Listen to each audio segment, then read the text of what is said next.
Le damos la bienvenida. Ante todo, ¿cómo receta nuestra señal? Buenos días, excelente la señal. Gracias por la invitación. Es un honor, un privilegio compartir con ustedes y toda la audiencia de I99.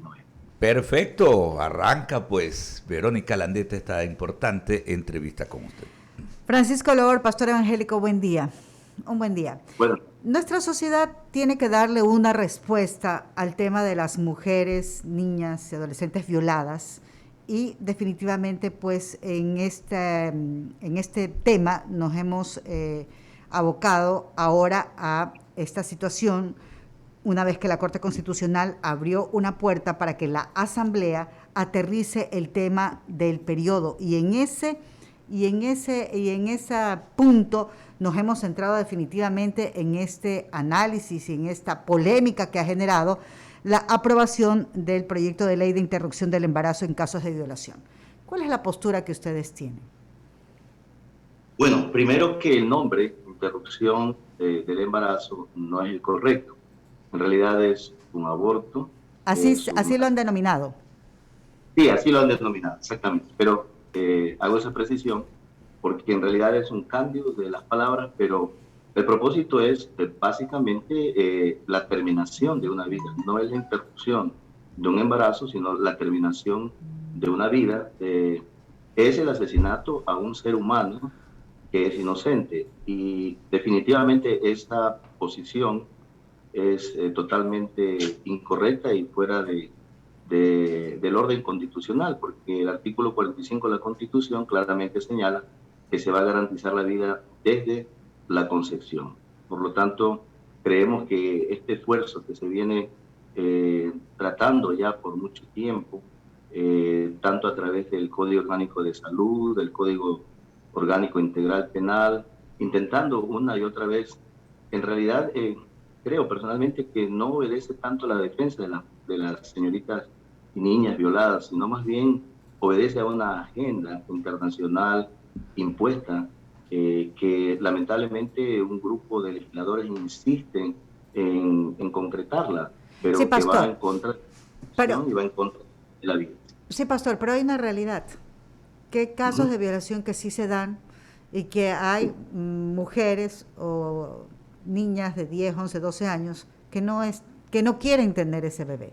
Entonces, ¿cuál es la salida que se les da? Porque usted habla de una agenda internacional, pero es una realidad. Es un tema que se ha venido postergando y que no se le ha podido dar una respuesta. Además, si usted dice que la Constitución, como sabemos todos, ahí se garantiza el derecho a la vida desde la concepción, entonces, ¿por qué es que estamos discutiendo esto? ¿Qué es lo que definitivamente como sociedades racionales podemos encontrar una salida a esta problemática? Sí, la salida definitivamente es aumentar las penas sobre el violador y dar una asistencia correcta a las personas que han sufrido los efectos de la violación. Pero eso no es lo que propone esta ley. Esta ley encubre al violador, convierte al médico en un sicario, le quita la patria potestad a los padres y termina con la vida de un ser humano. No hay nada positivo realmente en esta ley. Y yo les pregunto a los legisladores, ¿para eso les paga el pueblo ecuatoriano?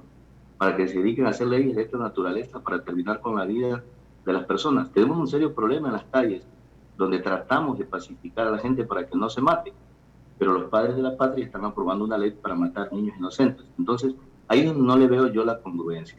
Creo que se deben ver otras opciones, pero no necesariamente terminar con la vida de un ser humano inocente. Sí, pero no me está respondiendo. ¿Cuál es la salida que le damos a esas personas? ¿Cuál es la salida que le damos a esas mujeres y a esas niñas? ¿Cuál es la asistencia correcta para usted? La asistencia correcta debe ser en todos los ámbitos, tanto espiritual, psicológico, incluso así es. en el ámbito humano. O sea, es definitivamente... Sí, podría volver a repetir, pastor. Las políticas públicas de asistencia a las niñas violadas o a las personas que han sido violadas. Pero eso no se está haciendo. Aquí quien está llamado a darle una solución a este tema es el gobierno. Ajá. Sí. Sí, su micrófono, pastor, se le muteó el dispositivo. Sí, y si podría volver a repetir, no. Tiene una... Ahí, a ver. ahí está bien. De un ser humano. Sí, podría volver a repetir la respuesta porque no se le escuchó absolutamente nada. Mil disculpas. Pero es que Ahí, funciona. eso. Perfecto, ahí. Ahí está mucho mejor el nivel de su audio, Pastor. Por favor, ahí tenga la gentileza porque es importante poder escuchar Claro. esa respuesta que usted le estaba dando a Verónica. Sí, voy a repetir en todo caso la respuesta. Decía que el gobierno está en la obligación de crear las políticas públicas de protección para estas personas que han sido violadas. Y esas políticas deben ser asistencia tanto en el ámbito psicológico, espiritual y económico, pero no debe ser la terminación de una vida, porque en este caso te estaría contradiciendo la Carta Magna y eso es lo que en realidad no debería hacer el gobierno porque crea un pésimo precedente, o sea, violar la Constitución. Henry Avelino continúa. Gracias. Así es, muchas gracias, Verónica. Bueno, el segundo debate del proyecto de ley orgánica, Pastor, buenos días, Francisco Lor, Pastor, Buenos un días. saludo cordial. Gracias. Bueno, el segundo debate del proyecto de la ley orgánica que garantiza esta interrupción del embarazo tendrá lugar el próximo martes 25 de enero a las 9 de la mañana y la convocatoria la ha hecho ya Guadalupe Llori, la presidenta de la Asamblea, lo ha hecho a menos de 48 horas después de que la Comisión de Justicia entregara ya el informe. Y lo que se prevé, Pastor, es que las bancadas den libertad a sus asambleístas debido a la falta de acuerdos en un tema muy sensible. En esta falta de acuerdos, ustedes hicieron tal vez intentos de poder llegar a acuerdos, de llegar a la asamblea, de exponer también sus posturas en este tema que es bastante sensible. ¿Con los asambleístas hicieron estos intentos? Por supuesto, sí, se ha hecho varios intentos por varios meses, años incluso, porque ¿Fueron este tema, recibidos?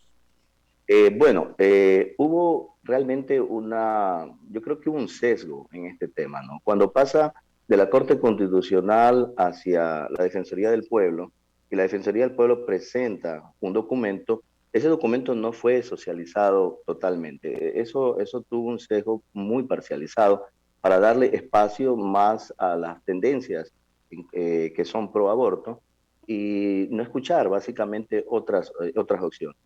Creo que allí ha habido un manejo inadecuado, incorrecto de este tema y que desesperadamente se busca de una u otra forma llegar a que se logre el aborto por todas las formas, no importando los tiempos. Miren ustedes en la prisa que tenían de aprobar esto, la torpeza que cometieron de tratar de que el aborto se dé hasta los 7 meses, incluso hasta los 9 meses.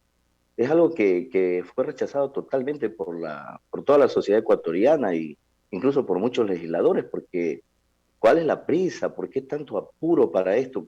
Ahí es donde yo digo, ¿esto está obedeciendo a una consigna de una agenda internacional o es que hay un gran negocio detrás de esto? ¿Qué es lo que se pretende establecer? ¿Clínicas de aborto? ¿Negocios con el resto de los cuerpos de los niños abortados? ¿Por qué tanta prisa? ¿Por qué, habiendo tantas leyes que son tan importantes para el país, por qué esta resulta tan prioritaria para ciertos grupos de legisladores? Entonces, por ejemplo, ahora, negociando el tema, ya no va a ser a las 28 semanas, sino a las 20 semanas. Esto parece un regateo de cachineros, ¿no? Que uno sabe que es un objeto robado, pero dice, bueno, te lo vendo en 1000, pero ahora no te lo vendo en 500, o dame 200. Esto es algo absurdo, o sea, igual el asesinato se va a dar, sea 20 semanas, sea 5 semanas, sea 4 semanas, van a matar a un ser humano. Y eso es lo que tiene que hacer conciencia cada legislador para que su voto sea en base a conciencia y en base al respeto a la Constitución. Bueno, la Asamblea requiere de 70 votos para aprobar este proyecto.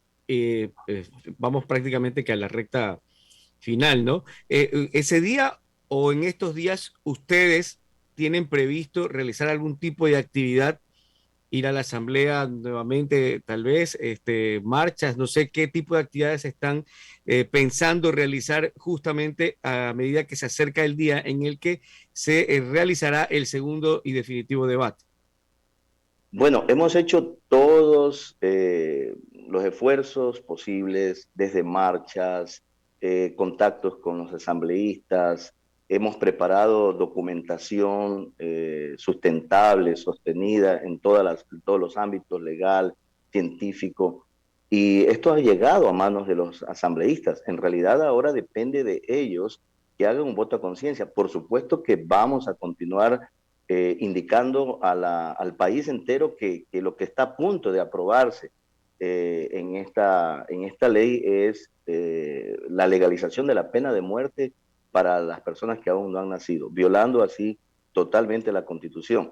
Así que esperamos que los asambleístas reflexionen y que no den un voto a favor del asesinato, encubriendo violadores, convirtiendo a los médicos en sicarios, quitando la patria potestad a los padres. Es que no es solamente el tema del aborto, son otras cosas adicionales que están dentro de esta ley que son absurdas, que no tienen sentido y que realmente le causarían un gran daño al país.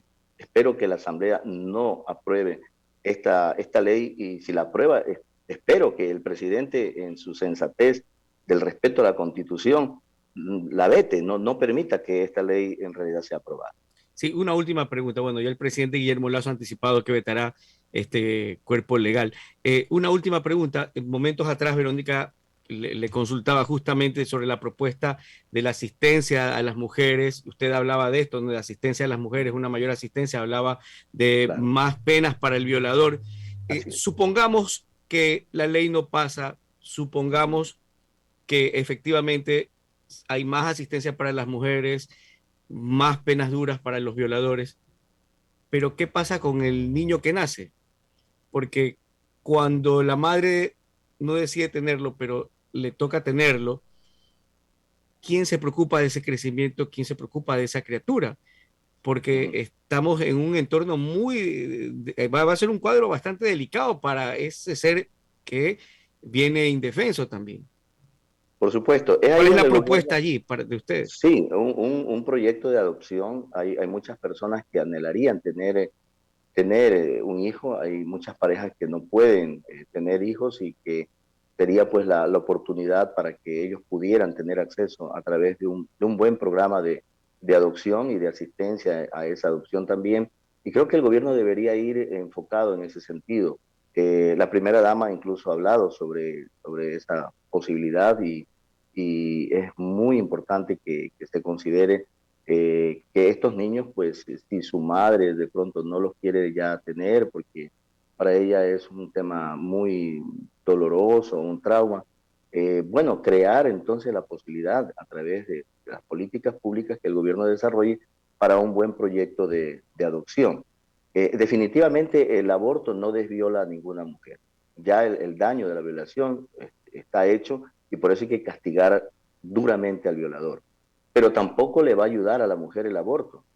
Aproximadamente a un 21% de personas que cometen este tipo de abortos y matan a su niño quedan con traumas muy fuertes, e incluso hasta el suicidio.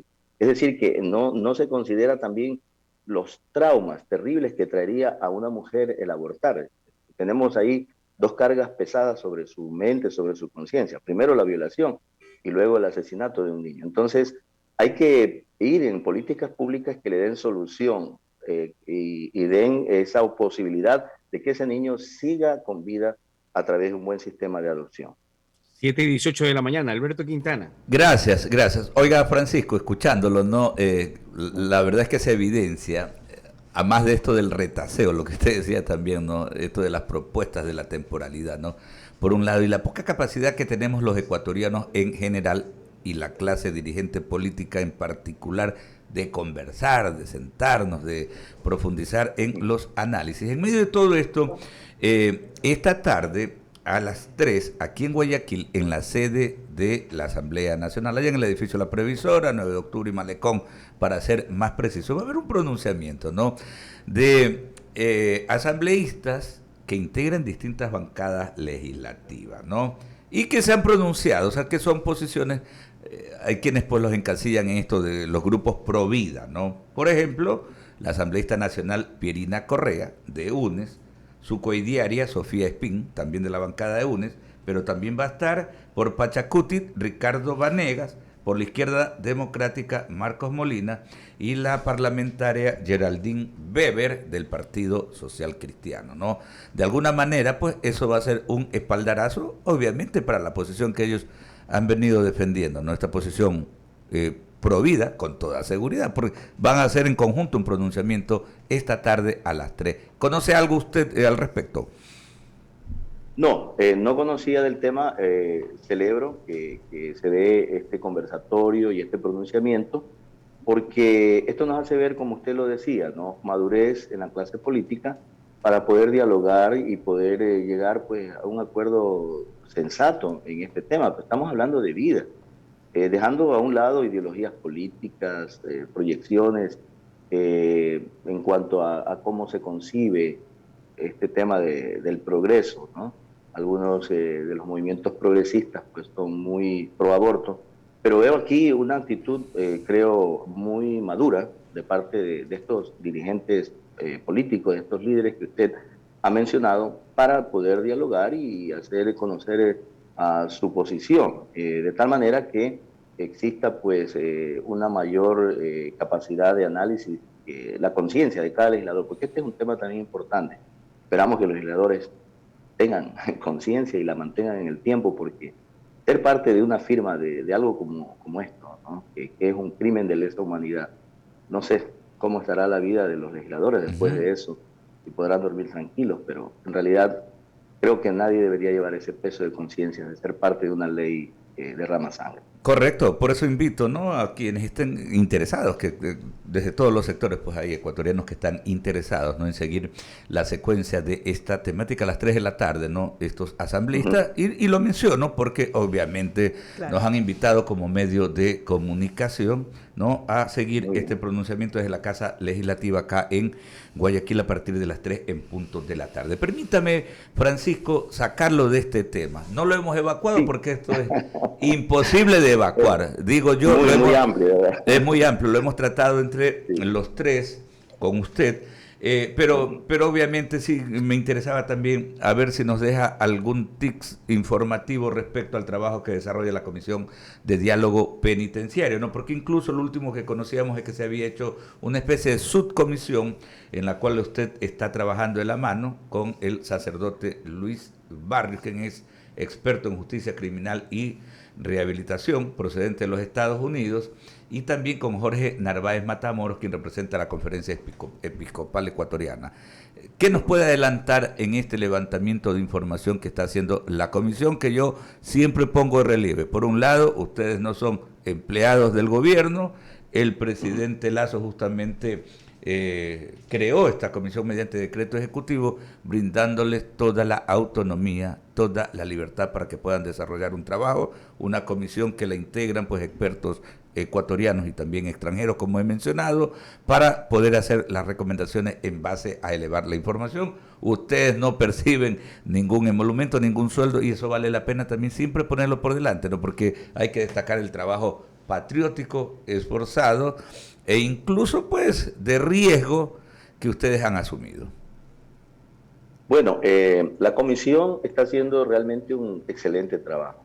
La vocera es la doctora Nelsa Curbelo, una activista de derechos humanos muy reconocida, muy respetada en todo el país y a nivel internacional.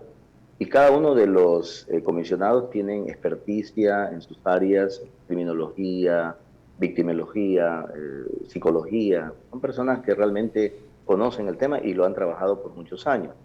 Y bueno, el avance de la comisión ha sido muy fructífero en estos días. Llevamos prácticamente un mes desde que se dio el decreto hasta ahora, y se ha trabajado intensamente en campo. Se ha visitado las cárceles, se ha podido dialogar con los líderes de las organizaciones que están dentro de la penitenciaría, y hemos llegado realmente a iniciar un proceso de diálogo muy importante para establecer primeramente una tregua que pare las muertes, tanto en las cárceles como en las calles. No es fácil, es un tema muy complejo, tiene muchas aristas que tratar, pero tampoco es imposible, y hay que avanzar en el diálogo. Ellos precisamente han manifestado su deseo de participar de un diálogo de paz. Nació de ellos básicamente también esta iniciativa. Hay que irla perfeccionando, hay que conocer cuáles son sus demandas, qué es lo que esperan y ver. En una negociación pues siempre hay puntos extremos, pero el tema de la negociación es llegar a un punto medio donde todos podamos sentir que hay un proceso ganar-ganar para que podamos avanzar en un objetivo que es buscar definitivamente que se paren estas muertes y empezar a trabajar en un proceso de pacificación a largo plazo.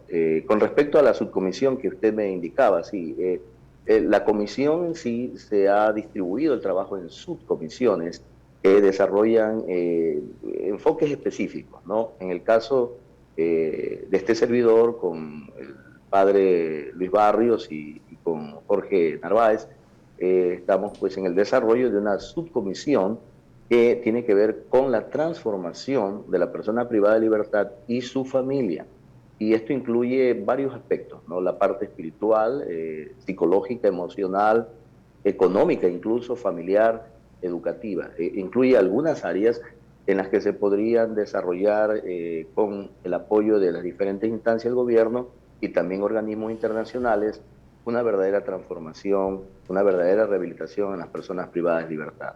Es también algo que no es fácil, no es sencillo, pero 1 kilómetro se recorre dando un primer paso. Así que estamos en eso y avanzamos en esa propuesta. Finalmente, sí me gustaría, ¿no?, que usted nos ayude a dimensionar esta frase, el contenido de algo que usted había declarado para Diario El Universo. Les había dicho que en este trabajo pues no hablarán de religión, ni le impondrán alguna, refiriéndose a la religión por supuesto, a los internos en este intento de pacificación de las cárceles, ¿no? ¿Y esto por qué? Porque están ustedes como representantes de la Iglesia Evangélica, pero también está la Conferencia Episcopal Ecuatoriana, y más bien sostenía que se enfocarán en una relación con Dios y en buscar apoyo educativo y laboral, entre otros asuntos, para lograr una verdadera rehabilitación social. Ayúdenos a dimensionar justamente el alcance de eso que usted ha declarado para este matutino guayaquileño.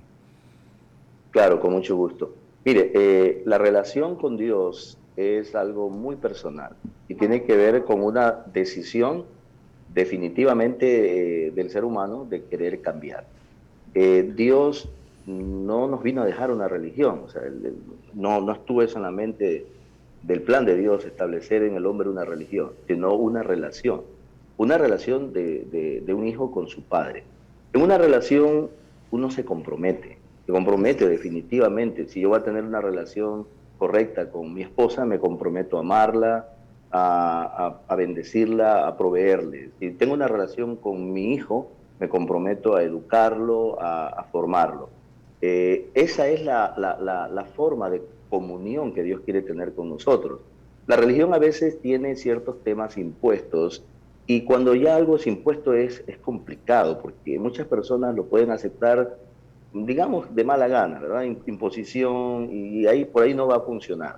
Pero cuando algo nace, es voluntario, entonces es un compromiso que va a durar a largo plazo. Creemos definitivamente que el poder de la fe y la relación con Dios transforma cualquier vida. Claramente la palabra de Dios dice que Él tiene poder, Dios tiene poder para cambiar a la persona, al más vil pecador. Incluso hay un texto en el libro de Corintios que dice que lo vil, lo menospreciado, lo que nadie quiere, Dios lo ha escogido para avergonzar a los que se creen justos. Jesucristo mismo dijo que Él vino no por los que están sanos, sino por los enfermos. Cuando Él murió en la cruz, habían 2 ladrones ahí, uno a su mano derecha y otro a su izquierda. Ambos eran ladrones y eran personas antisociales o convictos, o como querramos llamarle. Uno tuvo una mala actitud, empezó a insultar a Jesucristo. El otro tuvo otra actitud distinta. Le dijo: Señor, yo soy un pecador, en realidad merezco esto, pero acuérdate de mí cuando vengas en tu reino. ¿Qué le dijo Jesús? Le dijo: hoy estarás conmigo en el paraíso. El Señor no vio el prontuariado de este delincuente. No tenía la opción de bajarse de la cruz a cambiar. Simplemente lo perdonó. ¿Por qué? Porque tuvo una decisión correcta de creer en el Salvador y de tener una relación con Él. Le dijo: acuérdate de mí cuando vengas en tu reino. Y Jesús le dijo, hoy, no mañana, hoy estarás conmigo en el paraíso. Y fue la primera persona que entró al cielo después del sacrificio de Cristo. Entonces yo creo personalmente que Dios tiene poder para cambiar a los líderes de bandas delincuenciales más grandes. Lo he visto. En la iglesia que pastoreo hay muchas personas que salieron de la cárcel y son excelentes padres de familia, empresarios, qué bueno, hombres honestos que cambiaron su vida. No Pastor. por la religión, sino porque decidieron tener una correcta relación con Dios. Valoramos, es una propuesta que llevar. claro, valoramos mucho el trabajo que hacen todos los integrantes de la comisión, Comisión de Diálogo Penitenciario, como se le ha denominado, y por supuesto estaremos siempre conversando sobre estos temas que son tan fundamentales. Por un lado, ¿no?, el proceso de pacificación en los centros carcelarios del Ecuador, y por otro lado también hablar de este tema, el derecho a la vida, el debate que se genera en torno al trabajo parlamentario en la ley que regula el aborto por violación. Francisco, un fuerte abrazo. Gracias por atendernos. Abrazo. Buen día. Muchas gracias. Buen día. Muchísimas gracias. 7 de la mañana con 30 minutos.